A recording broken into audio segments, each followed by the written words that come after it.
beautiful legacy. Every line, every curve leaves a trace of who we were. Hello and welcome. You are listening to A Beautiful Legacy. I'm your host, Tiago Pinto, and this is your short moment to take a look on the people who shaped how we live, shop, work, and move. In each episode, we take 10 minutes to revisit one creator and uncover the ideas, the systems, and the choices that still define our world today. This episode takes us to London, and the year is 1964.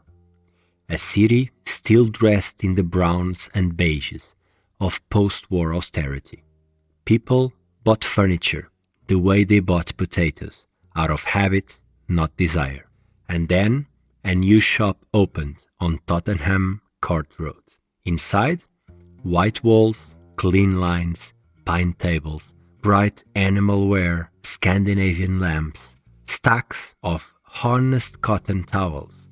Everything felt lighter, fresher, more possible. The shop was called Habitat. The man behind it was Sir Terence Conran, and with one retail idea, he began redesigning how Britain, and soon much of Europe, lived its everyday life. Sir Terence Conran didn't just sell furniture. He built a new visual culture, one store at a time. He became the retail architect of modern Britain.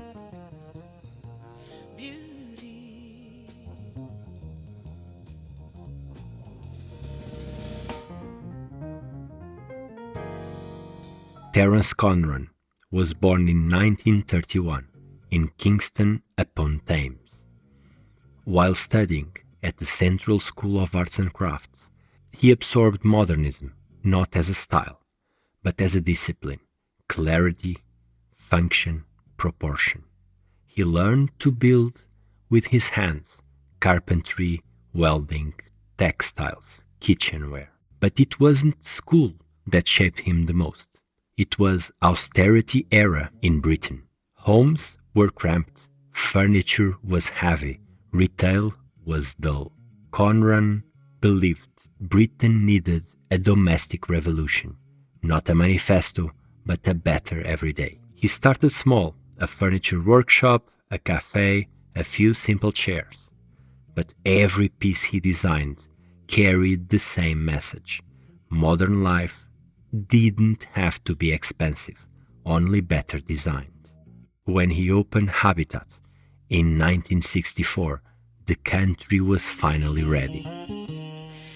Every line, every curve leaves a trace of who we were. Habitat wasn't a shop, it was an argument. For lighter materials, for modern forms, for democratic design, and for a new kind of retail, where the store itself was a curated home. Conran introduced Britain to flat-packed furniture, duvets, terracotta pots, bright enamel cookware, paper lamps, pine shelving, kitchen utensils designed with intention. The store was designed as a sequence of rooms, not aisles. You didn't browse products, you walked through a lifestyle. Habitat became the blueprint for the modern lifestyle store. From Stockholm to Barcelona, Paris to Antwerp, the logic is now universal.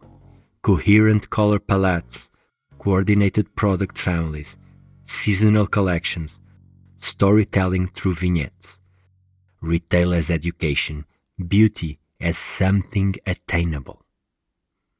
Conran didn't just design the objects, he designed the conditions under which people desired them. Habitat expanded. Then the Conran Shop followed, a more elevated expression of the same philosophy, a temple of modernity combining furniture, lighting, books, textiles, and small objects into a single world. Where others sold goods, Conran sold taste.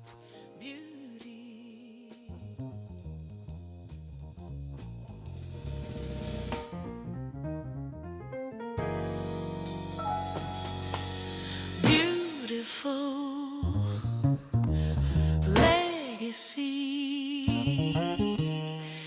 Every line, every curve leaves a trace of who we were. Conran believed that retail had responsibilities beyond profit. It could teach, elevate, and shape a society's visual literacy. He extended this mission into restaurants, Bibendum in the Michelin House, Bluebird in Chelsea, Zinc Bar and Grill, amongst others. These spaces brought the same clarity and civility as his stores. He modernized the experience of dining, open kitchens, integrated materials, consistent graphic identity, furniture that didn't distract from conversation. His books, the house book, the kitchen book, the bathroom book, educated an entire generation on how to live well, calmly, and simply. And then came his largest cultural gesture. He founded the Design Museum, not as an archive, but as a lighthouse, a place to explain why design matters and how it builds the world we inhabit. He wasn't only a retailer, he was a civic educator.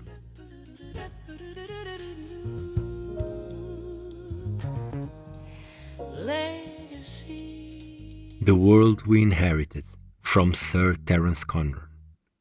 Walk into a Zara home in Barcelona, a Muji in Milan, or an H&M home in Warsaw, and the lineage becomes unmistakable. The room-set storytelling, the organized calm, the sense of wandering through a lifestyle rather than a shop. These are direct descendants of Habitat's original script. Conran insisted that retail should model the life it proposes, not simply display products. Today, this logic is so widespread it feels like common sense. Move through the kitchen aisles of any European supermarket. Clean animalware, the simple glass tumblers, the stackable bowls in quiet colors. All echo Conran's belief that everyday tools should be functional, modest, and beautiful. He proved that good design could be democratic, and the high street absorbed the lesson. Step into contemporary concept stores, Merci in Paris, the Workshop in Copenhagen, or even Soho House's retail corners. The pale woods, modular shelving, and curated tables mixing craft, textiles, books, and objects follow the grammar first tested at Habitat and refined at the Conran Shop. The shop as a home, the vignette as a worldview. His system borrowed everywhere. Enter modern restaurants or cafes, and Conran's hospitality language appears yet again. Open kitchens, intentional mismatched chairs, clear typography menus, interiors that combine comfort with modern materials. Ideas first staged at Bibendum or Bluebird that now define Europe's casual modern dining. And in every design museum, treating domestic life, furniture, or retail history as a cultural content, you see the institutional influence he established. Conran normalized the idea that design belongs in public discourse, not as luxury, but as infrastructure. Look around. Open plan living, modular storage, lifestyle retail, honest materials, accessible modernity, all part of the world Conran helped shape. His standards have become the defaults of contemporary life. We inhabit his ideas even when we no longer notice them. Legacy.